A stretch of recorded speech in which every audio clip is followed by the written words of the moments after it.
គ្រប់ជាសួរបងម៉ែបងប្អូនអរគ្នាចា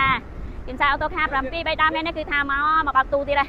បើមិនអញ្ចឹងអត់គ្រប់តម្រូវការសម្រាប់ពុកម៉ែបងប្អូនយើងទេ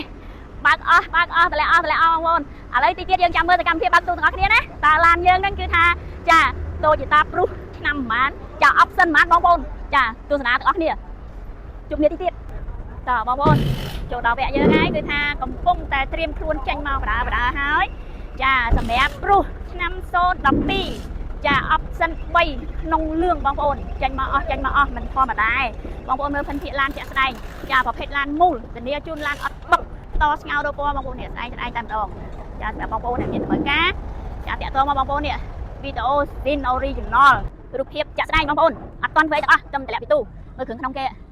ចាថ្មីហ្មងថ្មីមែនតើហ្មងអត់ទាន់ដល់ក្អែងងូតទឹកផងរៀបចំឲ្យទៀតតបបងប្អូនគ្រឿងនេះបើម្លឹងសិនបងប្អូននេះអូម្លឹងសិនអត់ទាន់មានធ្វើអីទាំងអស់នេះបងប្អូនអើយថ្មីអស់តោះហ្មងនេះនៅជាប់តលីដីកតិចអីទិញទួយផងនេះមើលអូ